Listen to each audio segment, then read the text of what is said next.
దేవుడి సంఘానికి జీవ వృక్ష ఫలములు ఇస్తానని చెప్పాడు. హల్లెలూయా. కాబట్టి ఏ ఫలములు ఇస్తానన్నాడు? జీవ వృక్ష ఫలములు. ఏ ఫలములు అంట? జీవ వృక్ష ఫలములు ఇస్తానని దేవుడు చెప్పినట్లుగా కనబడుతుంది. ఈరోజు మనం కూడా జీవ వృక్ష ఫలాలు పొందాలి. హల్లెలూయా. ఈ ప్రార్థనలు ఎందుకు? ఈ ఉపవాసాలు ఎందుకు? ఈ మందిరాలు ఎందుకు? ఈ ఆరాధనలు ఎందుకు? ఈ కడుపు కొట్టుకోవటం ఎందుకు? దేవుని సరే ఈ ప్రయాస ఎందుకు? ప్రభువుని ఆరాధించడం ఎందుకు? ప్రభువుని స్తుతించడం ఎందుకు? బాప్తిసం ఎందుకు? మారు మనసు ఎందుకు? రక్షణ ఎందుకు? ఎందుకు రాత్రులు పగలు ప్రభువుకు ప్రార్థన చేయాలి? ఎందుకు వాక్యం చదవాలి? ఎందుకు సేవకుడు చెప్పిన పరిచయంలో ఉండాలి? ఎందుకు వాక్యానుసారంగా జీవించాలి? ఎందుకు మనం పరిశుద్ధంగా ఉండాలి? ఈ లోకానికి వేరుగా మనం ఎందుకు ఉండాలి? లోకస్తులాగా మనం చేయకుండా జాగ్రత్తగా ఎందుకు పడాలి? ఏమిటి? బైబిల్ చదవాలి. ఎందుకు రోజు ప్రార్థన చేయాలి? ఎందుకు వాక్యం వినాలి? ఎందుకు ఆదివారం గుడికి రావాలి? ఎందుకు ఉపవాస ప్రార్థనకి వెళ్ళాలి? ఎందుకు స్త్రీల గుడికి వెళ్ళాలి? ఎందుకు యవనస్తుల గుడికి వెళ్ళాలి? ఎందుకు చక్కగా మంచిగా డ్రెస్సులు వేయాలి? ఎందుకు మంచిగా పాటలు పాడాలి? ఎందుకు మంచిగా ప్రవర్తన ఉండాలి? ఎందుకు మంచి సాక్ష్యం ఉండాలి? అంటే వీటన్నిటికీ ఒకే ఒక కారణం, జీవ వృక్ష ఫలములను మనకి పొందటం కోసం. హల్లెలూయా. ఇవన్నీ దేనికి? జీవ వృక్ష ఫలం కోసమే. హల్లెలూయా. పాపము చేసే ఆదాము అవ్వలిద్దరూ ఎక్కడ జీవ వృక్ష ఫలం తింటారోనని వారిని దేవుడు బయటికి తీసుకెళ్ళిపోయాడు. జీవ వృక్ష ఫలాన్ని తింటే వాడు పాపములని చనిపోరు వాడు కాదు, ఎప్పుడు నిత్యము బ్రతికే ఉంటారు. జీవవృక్ష ఫలం ఉన్న గొప్పతనం, నిత్యము జీవించదే జీవవృక్ష ఫలం ఉన్న గొడవ. ఆ ఫలం ఏంటంటే, ఆ ఫలాన్ని తింటే ఇక మానవుడికి మరణమే, ఇక రెండవ మరణం లేదు. ఇక మానవ జీవితంలో చనిపోయిన తర్వాత ఇక్కడ చనిపోయి పరలోకములో కన్ను తెరవబడి పరదేశం వెళ్ళిన తర్వాత అక్కడ నిత్యము బ్రతుకుతూ ఉంటాడు. ఆ నిత్యత్వంలోకి వెళ్ళడానికి అవసరమైంది జీవ వృక్ష ఫలము. హల్లెలూయా. ఆ జీవ వృక్ష ఫలమే మన ప్రభువైన యేసుక్రీస్తు. హల్లెలూయా. ఈ ఫలమును పొందాలంటే ఈ ఫలమే అన్నిటికీ ఆధారం. ఈ జీవ వృక్ష ఫలమే మనకు కావాలి. అందుకే ఈ ప్రయాస, అందుకే ఈ బాధ, అందుకే ఈ యొక్క ఆక్రందన, అందుకే వీటి విషయంలోనే నీ కొరకు ప్రయాస. ఎందుకో తెలుసా? ఆ జీవ వృక్ష ఫలం పొందకపోతే, నీ దగ్గర జీవ వృక్ష ఫలం లేకపోతే, ఆ ఫలాన్ని భుజించకపోతే నువ్వు నిత్యత్వంలో నిలబడలేవు. దేవుని దగ్గర నిత్యము ప్రభుతో ఉండలేవు. ఆ ప్రభు రాజ్యాన్ని స్వతంత్రించుకోలేవు. ఆ ప్రభు దగ్గరికి రాలేవు. అందుకని ప్రతి వాడు జీవ వృక్ష ఫలమును భుజించాల్సిందే. హల్లెలూయా. చదవండి, ఎఫెసీ సంఘంతో ప్రభు మాట్లాడిన మాట, అద్భుతమైన మాట. 7వ వచనం చదవండి పిల్లరా. చెవి కలిగిన వాడు ఆత్మ సంఘములతో చెప్పుచున్న మాట వినుగాక, జయించు వారికి దేవుని పరదేశులో అది మాట ఎక్కడుందంట? పరదేశులో ఉన్న జీవ వృక్ష ఫలములను భుజింపనిత్తును. హల్లెలూయా. పరదేశులో ఉన్న జీవ వృక్ష ఫలాలు భుజిస్తాను, భుజించేటట్టు చేస్తాను. ఎవరికి? జయించిన వారికి. చెప్పండి, ఎవరికంట? జయించిన వారికి. వేటిని జయించాలి? ఎప్పుడు జయించాలి? జయిస్తే జయించిన ఓడిపోయినోడు కాదు. చాలా మంది ఓడిపోతారు భక్తిలో, చాలా మంది దేవుని దగ్గర ఓడిపోతారు, చాలా విషయాలు ఓడిపోతారు. వాడు ఓడిపోయి గెలిచామనుకుంటారు. వాడు ఓడిపోయిన వాడు. ఓడిపోయిన వాళ్ళు ఓడిపోతే వాడికి ఏమి ఉండట, జీవవృక్ష ఫలాలు ఉండవు. మరి ఎవరికి ఇస్తాడు దేవుడు? జయించిన వాడికి మాత్రమే. అంటే నువ్వు జయాన్ని పొందిన వ్యక్తి అయితేనే నీవు విజయాన్ని పొందుతావు.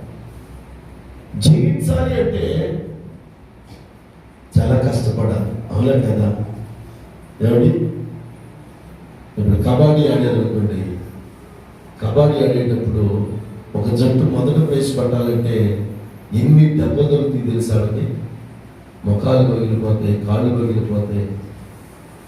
ఎన్నో దెబ్బలు కూర్చుకుని చేయించుకుంటూ వెళితేనే వాళ్ళకి ఆ బహుమతి వస్తుంది. మధ్యలో ఎన్ని దెబ్బలు, ఎన్ని రకాల సమస్యలు, ఎన్ని రకాల, ఒక క్రికెట్ అయినా సరే ఆడి మరి వేసి చేసి చెప్తున్నాడు, ఇదిగో మీకు జీవవృక్ష ఫలాలు ఇస్తాను, మీరు జయించి ఉండాలి. వీళ్ళు కొన్నిట్లో గెలిచారట, వేటిలోనో గబగబా చూద్దాం లేదా. ఈరోజు నువ్వు కూడా వీటిలో వీళ్ళు కొన్ని మంచి లక్షణాలు ఉన్నాయి. ఒకే ఒక్క లోపం చెప్తాడు వీళ్ళ గురించి, మిగతావన్నీ బాగుంటాయి, కానీ ఒక్క లోపం ఆ లోపాన్ని సరి చేసుకోమంటాడు దేవుడు. ఈరోజు నీ ఆత్మీయ జీవితంలో 4 మంచి లక్షణాలు ఉండొచ్చు, ఏదైనా ఒకటి చెడ్డదుంటే దాన్ని సరి చేసుకోమంటాడు దేవుడు. యేసు ప్రభు దగ్గరికి అమరస్తులు వచ్చినప్పుడు వారిలో ఉన్నది ఒకే ఒక లోపం. చాలా మంచి గుణాలు ఉన్నాయి అతని దగ్గర. వ్యభిచారం చేయాల, మోసం చేయాల, దొంగతనం చేయాల, ఎవరిని ఆక్రమించుకోవాలా, తల్లిదండ్రులు సన్మానిస్తాడు, అన్ని మంచిగా ఉన్నాయి. ఒకే ఒకటి కొద్దుకుందని చెప్తాడు. ఆ ఒక్కటి సరి చేసుకుని ఉంటే ఆ ఒక్కటిని విడిచిపెట్టి వెళ్ళిపోతాడు అతడు జీవవృక్ష ఫలాన్ని భుజించకుండానే ఒక్కటే. ఈ సంఘంతో కూడా ప్రభు మాట్లాడుతూ, నీలో చాలా మంచి లక్షణాలు ఉన్నాయి సహోదరుడా, సహోదరి, నువ్వు చాలా మంచిదానివే, కానీ ఒక్క చెడ్డ గుణం ఉంది నీ దగ్గర, ఒక్క చెడ్డ స్వభావం దగ్గర. అది కూడా తీసేసుకుంటే నీకు జీవవృక్ష ఫలం ఇస్తా.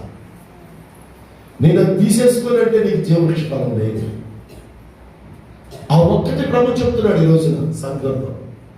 ఎఫెసీ సంఘం ఎలాంటి గుణాలు కలిగిందో చూడండి. చదువుదాం.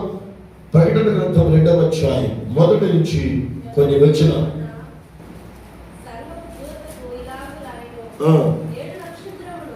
7 నక్షత్రములు తన కుడి చేత పట్టుకుని 7 దీపస్తంభముల మధ్య సంచరించువాడు. 7 దీపస్తంభముల మధ్య 7 నక్షత్రముల కుడి చేత పట్టుకుని 7 దీపస్తంభం పట్టుకున్నవాడు చెబుతున్న సంగతులు సంఘముతో చెప్తున్నాడు. ఏమని చెప్తున్నాడు ప్రభు అయిన క్రీస్తు? నీ క్రియలను, నీ కష్టమును, నీ సహనము. ఆమేన్, హల్లెలూయా. ఈ సంఘం అంట చాలా కష్టపడే సంఘం అంట. ఆమేన్, హల్లెలూయా.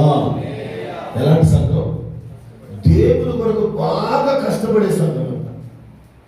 దేవుడే చెప్తున్నాడు స్వయంగా, నీ క్రియలు నాకు తెలిసేంటి తెలుసా?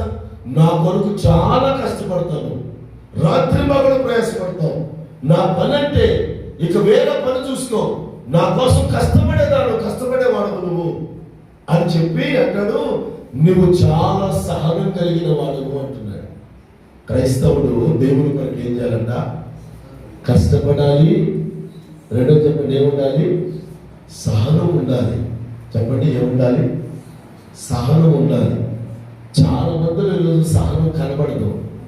చాలా మందిలో కష్టపడే మనసులే. ఎవరైనా చేపలు వేస్తే వచ్చి కూర్చొని పోతున్నాం. ఏ రోజైనా చేపలు వేద్దామని మనసు వచ్చిందా? అసలు నేను గుడికి ముందుకెళ్ళి నేను ఎందుకు పరిచయం చేయకూడదన్న మనసు వచ్చింది ఎప్పుడైనా? అసలు నేను ముందెళ్ళి కొన్ని పాత్రలు తోమాలని ఆలోచన వచ్చిందా? ఎప్పుడైనా నా మందిరంలో, దేవుని మందిరంలో నేను పరిచయం చేయాలి ఓడవాలని ఆలోచన వచ్చిందా? ఈ చిన్న చిన్న పనులే కష్టం లేదు. కష్టం చేయకపోతే దేవుని రాజ్యం శ్రమలతో కూడింది. దాన్ని హెచ్చరించిన పౌలు గారు పరలోక రాజ్యం వెళ్ళాలంటే చాలా శ్రమలు పడి వెళ్ళాలంటున్నప్పుడు నువ్వు చిన్న వాటిని తప్పించుకుని దొంగలాగా తిరుగుతుంటే నీకు జీవవృక్ష ఫలం ఇస్తాడు దేవుడు? చెప్పు. దేవుని దృష్టిలో దొంగలు మనం తెలుసా? మనమేదో భక్తుల్లాగా బయట కనబడద్దు. మనం దొంగలం, పరిచయాలు ఎక్కడ కనబడవు. అర్జెంటుకి వచ్చాం పోయాం అంతే. వారం వచ్చిందమ్మా పోయిందమ్మా అన్నట్టుగా. ఈ రోజున కష్టమే పడుతున్న ప్రభు కోసం చెప్పు ఒకసారి. నేను కష్టపడ్డాను ప్రభు కోసం చెప్పు. నీ దగ్గర దేవుడు కష్టాన్ని చూస్తాడు. నువ్వు ప్రభు కూడా ప్రయాస, అందుకే పరిచయం చేయండి. ఊరికైనా చెప్పేది నేను, పని చేయండి, ప్రభు కొరకు ప్రయాసపడి కష్టపడండి, మీకు ప్రతిఫలం ఇస్తాడు దేవుడు. జీవవృక్ష ఫలం రావాలంటే ఊరికే రాదు. తప్పించుకుని తిరిగి అన్నాడు తిరుగుతావు, తిరుగు. రేపొద్దు నీకే నష్టం, పాస్టర్ గారికి ఏం నష్టం ఉండదు, లేకపోతే నీతోటి సంఘస్థులకి ఏం నష్టం ఉండదు. నష్టపోయేది, ఓడిపోయేది, జయం లేకుండా పోయేది, జీవవృక్ష ఫలం తినకుండా పోయేది, నీ చిరణ పడి అగ్నిలో కాలేదు నీవే. రేపొద్దున ఇప్పుడు సుఖం ఉంటుంది.